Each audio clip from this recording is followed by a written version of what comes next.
Hello and welcome back to Automation Answers, again brought to you from Atlanta, Georgia, being at the Modex event. With me is Francisco, is that good pronunciation? Francisco Velo? Francisco, sorry. The Spanish is not quite there. It's like the city, San Francisco, okay. the same. Perfect, cool. Well, thanks for coming in. Pleasure to meet you. I guess just for a very quick explanation, I assume within the intralogistics world, most people will know you, but obviously you've went to university in Madrid, I think, if that's right, obviously Spanish, and then you've been everywhere, I think, right? So been in Kuwait, projects in Chile, Mexico. I think I've missed a few, obviously we're in Atlanta as well. So would you mind just giving a bit of an intro into yourself and where we are today?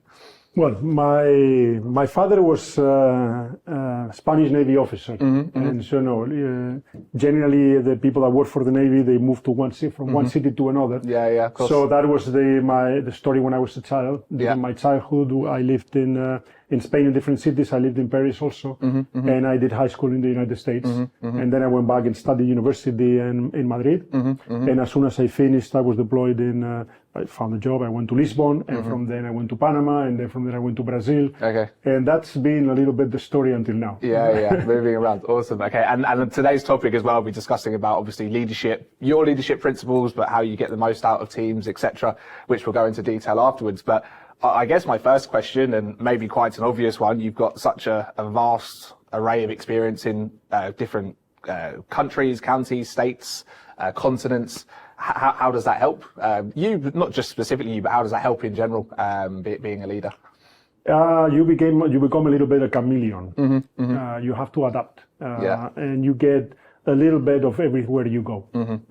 And I guess that makes you super flexible with time. And I guess that makes you have a little bit more awareness, and you really interiorize that to reach to a point you can go different ways. Yeah. And there's no one way that is the right way, and another way that's the wrong way. It's different ways to arrive to the same place. So it's you gotta have a little bit of passion for that, and you really have to like it. But it gave me flexibility to try to listen more and see details and see other things that might not seem important but become important. Yeah, for sure. Yeah, I think that's really important about, I guess, how you adapt into different environments. That's good to know. And I guess as well, how do you then, so if you've adapted to the different environments, you understand maybe what's important to this culture versus another culture, how do you go about maybe implementing? Of course, you don't want to go in like a wrecking ball or bull in a china shop and completely change the culture if you go to a new country, but also it's important if you have a head office maybe in a different location to bring in some of the values and the culture. So how do you, I guess, adapt and help bring some of those values into a new culture? Okay, so I think basically the general rule is you're not going to change the country or the place. The place is going to change you. Okay.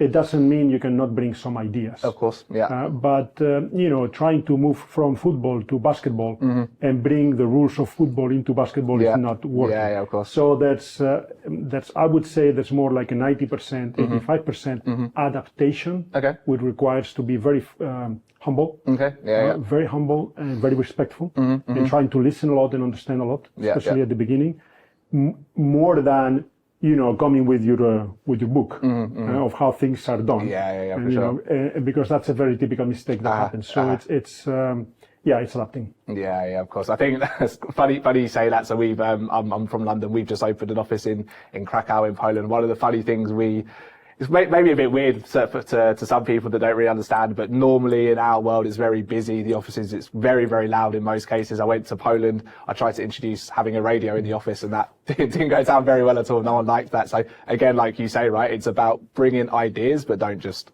bring the book and go, this is how we do it. Because if you force it, then...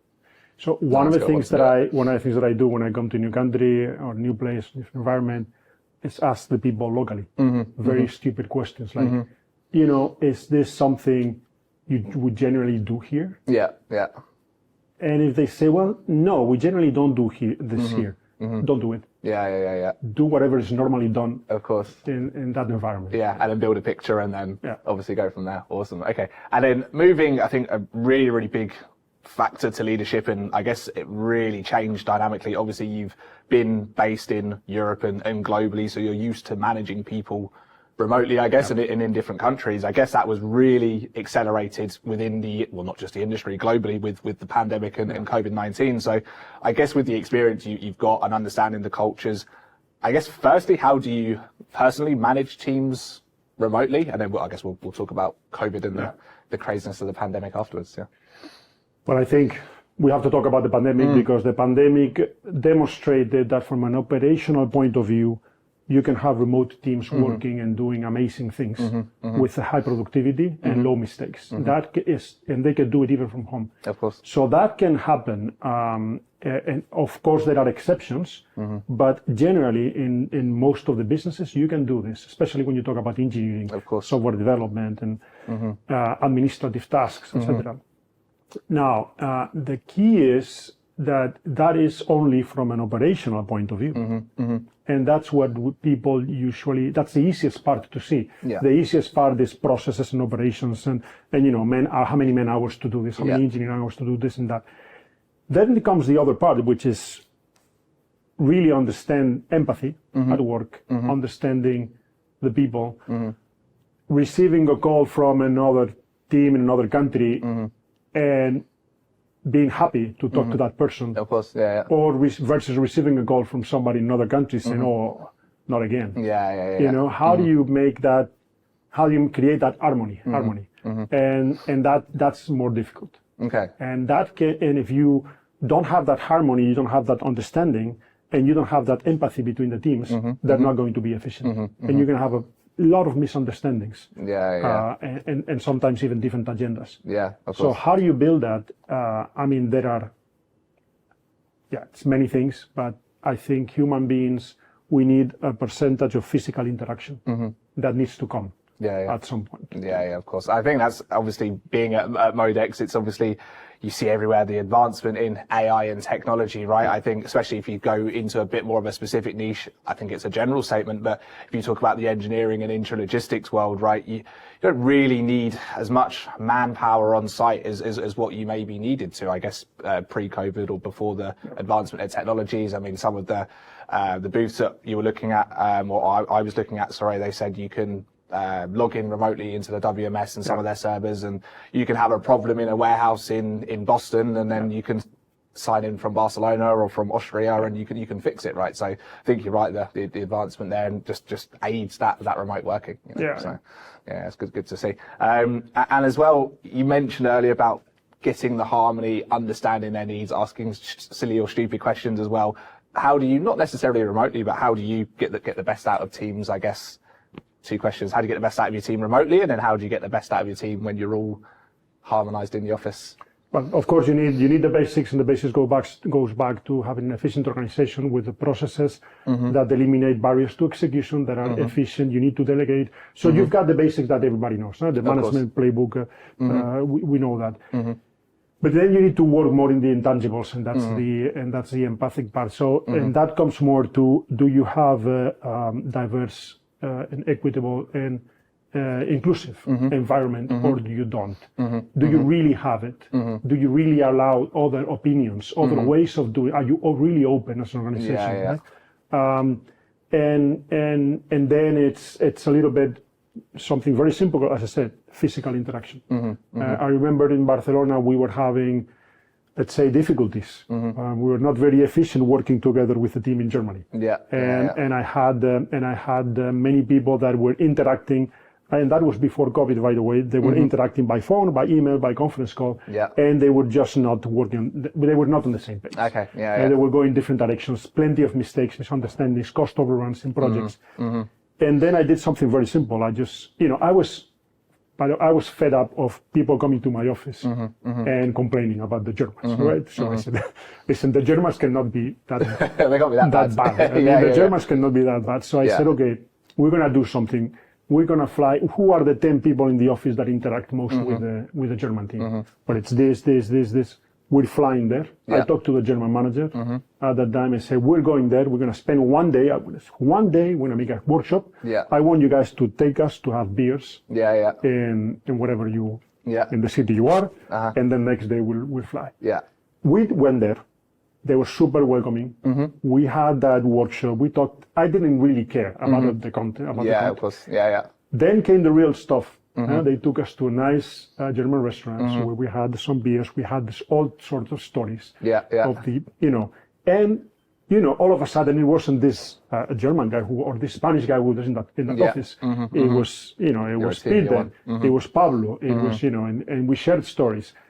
And 1 month later, the complaining stopped. Eventually stops. And one of the managers came and said, Francisco, that idea that you had that I thought it was completely stupid, I must tell you that it really worked. And excellent. Now I call them and physical interaction, not the content, not focusing on the content that much, focusing on other things. Okay, that's good. And you mentioned there about, I guess, bringing the team together, going out for beers before and things like that.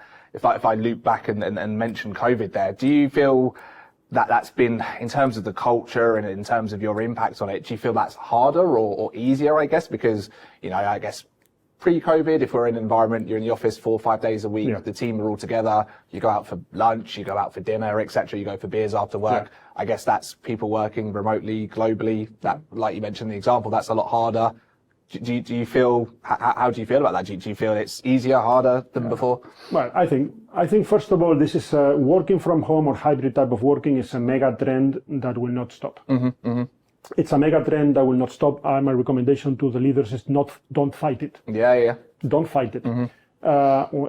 Because it's clear that from an operational point of view, they can be efficient. Teams can be efficient. One. Secondly, it's very clear that you are giving back time to the employee. Because they don't have to commute. It's very clear also that they need to spend less in gas, etc. So they can, they can use that money for other things. And it's also very clear it's better for the environment. Of course. You don't have to pollute the whole city. You get less pollution. So they can have more work-life balance. So that all those advantages are so clear to the employees and to the society. That's not going to stop. Okay, that's one. The second thing, it's important, is also, I don't think, let's not treat the employees as children. Okay, my opinion is let's look at performance and let's not look at how much time they spend at the office. Okay, and because you can have people at the office being very unproductive. Of course. Okay, I remember when the first smartphones came and people were in WhatsApp all the time. And the bosses were trying to check who's using the WhatsApp or who's in Facebook or whatever. So don't look at the performance. Of course. That's one thing. And the other thing is flexibility, which has to go both ways. We are asking many times the employees to do overtime or sometimes to pick up the phone during the weekend. So let's have that flexibility. And then, yes, it's true that physical interaction will be needed. Of course, Physical interaction will be needed. So create spaces for that. Do workshops. You need to look for, but don't force it. That would be. I think that would be the smartest way. And there's many ways in which you can do it. Create that environment.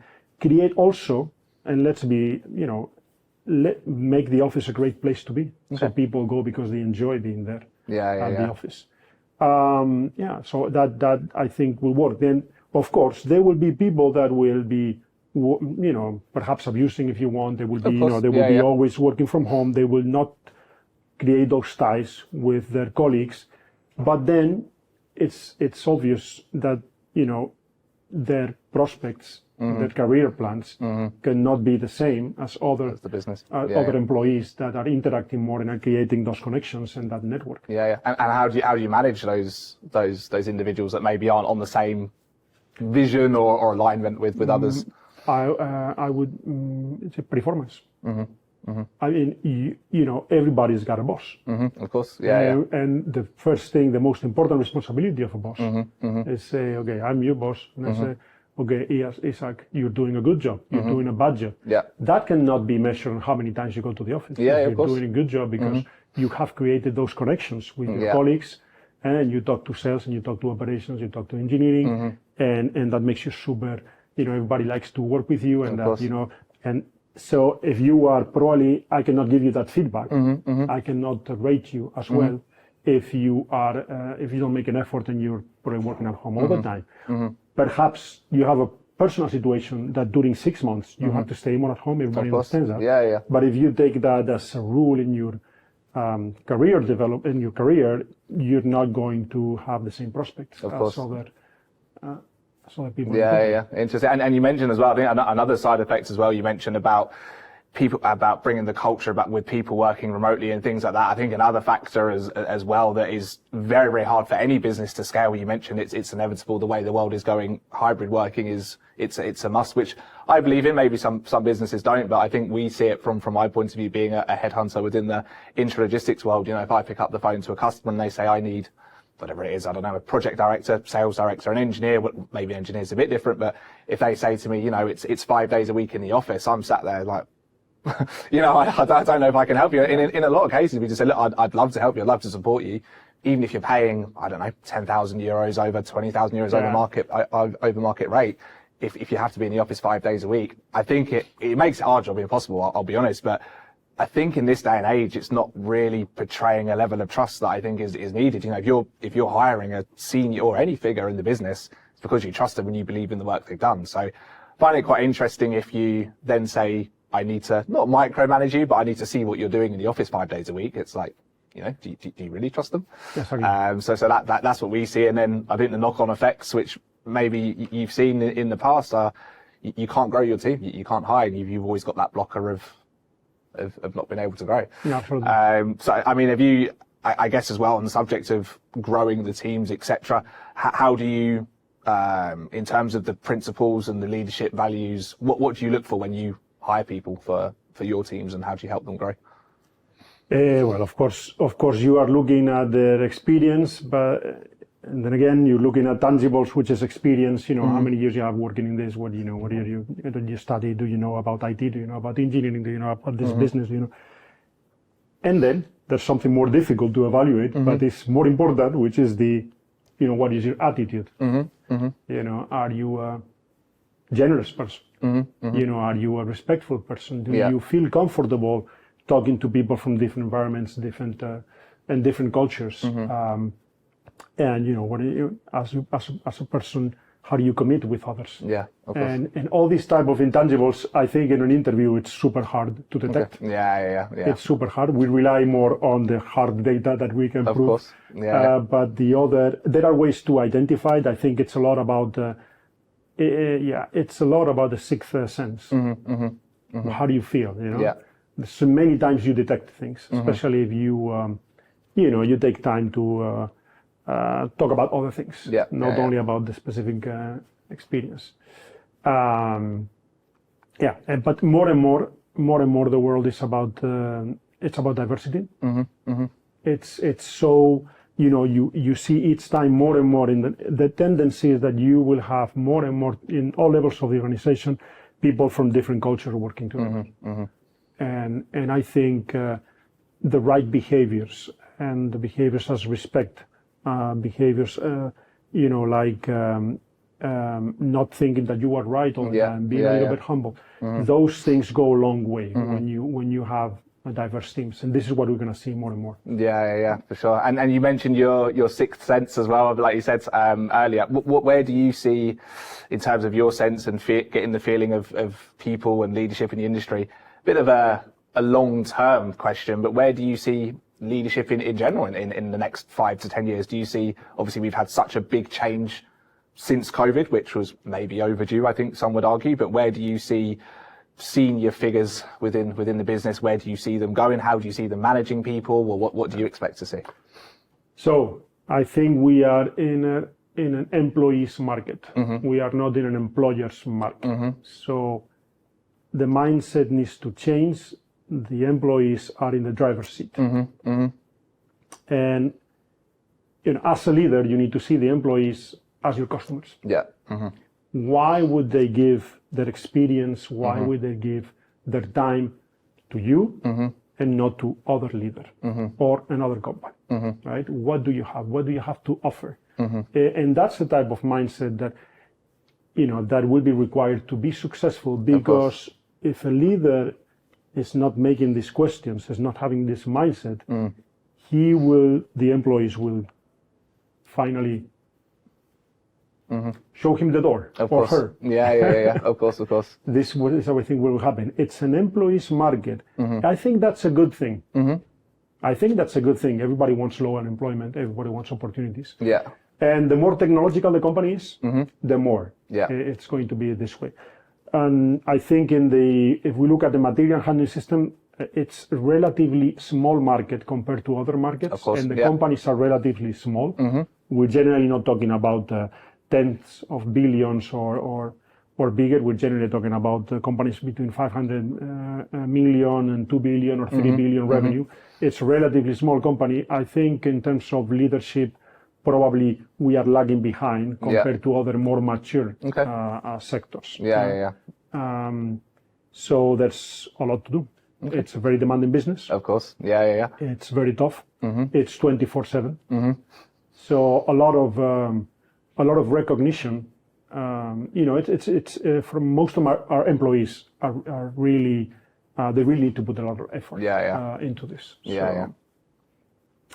So this is a little bit how I see things. Interesting. And how, if I look back to what you said there, you mentioned where you said about creating a culture where challenging is essential, right? That's needed. You need everyone from different cultures to bring their experience to really help the leader or the senior figures make decisions and really challenge, if we talk about intralogistics, why are we putting this material handling system for this customer when previously on a similar customer we've done something different, as an example. I really challenge the overall. That's how you improve and that's how you strive for greatness, right? So how, if I bring that back, how do I challenge you, or how do you challenge someone? How does that work? Because I think it can become, it depends on the environment and culture, right? You don't want it to be confrontational, but you also want to make sure you're in an environment where your team can really put their point across, I guess, bang their heads together and then come out with a solution. So how do I challenge you is the question.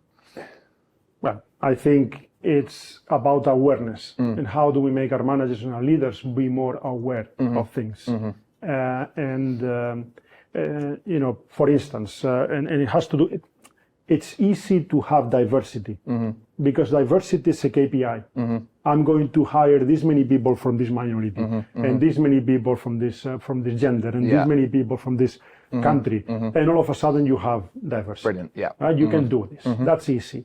Okay, now having inclusiveness, that's super difficult. Because there's a tendency of thinking, especially the leaders, the people that have power in the company, that the way of doing things is the way of doing things. Right? Of course. But then you see things, for instance, let me put an example. If you here in the United States. You go to a meeting with management team and they expect to start the meeting, have a discussion, and then make a decision. If you don't make a decision, everybody's frustrated. Of course. Yeah. Okay, that's here. In Spain, we make a decision with the management team. We said, no action because we didn't reach an agreement. Okay. Maybe we have to call for another meeting. Is this super urgent? No. Okay, we'll call for another meeting. We don't care. We're super happy. For the Americans, big frustration. We came here, we spent 2 hours and no decision making. We wanted, we wanted. So, what's right? What's wrong? No, it's not right or wrong. It's different ways to do it. And then, so you need to raise that awareness. People don't understand it. That they say, you think it's wrong, I think it's right. Or the other way around. And perhaps we can learn from each other, or perhaps we can respect each other, or perhaps we can, try this manner, and then we try another manner, and that's difficult. But you need to raise the awareness of the team, and have this type of sometimes stupid discussions, for how interesting, and then you raise the curiosity. Oh, now I get it. So now it's not that you are lazy and you don't want to make a decision, or that you're a bad manager and don't want to make a decision. It's because for you, it's all right. Not urgent. We come back next week and we'll decide it. And like this, many examples. And raising the awareness, cultural awareness.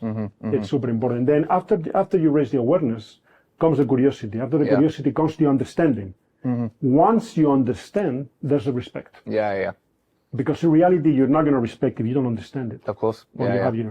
And then when you have the respect, is when you have each other's back. Of course. Right? That's it's a long process generally, but when it happens, it's super powerful. Yeah. Super powerful because then teams really enjoy, and they get the best out of every place and every idea. Yeah. And people are super engaged.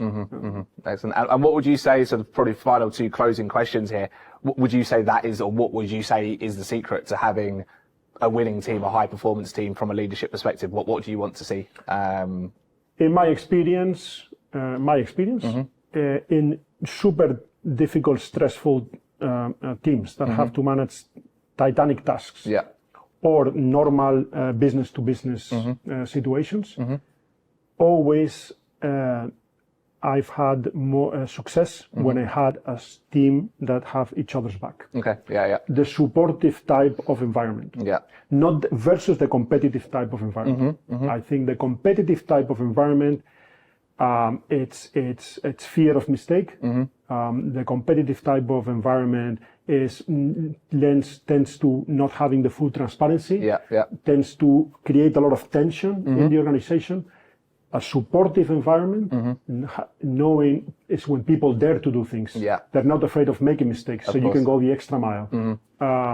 I think that's, in my opinion, the most important. Create, you need to have the right players in the right places. Of course. But create a supportive environment, Isaac, I've got your back. Just, go for it. Yeah. And then you have a winning team. Awesome. Good to know. And my final question, you can't say your home country.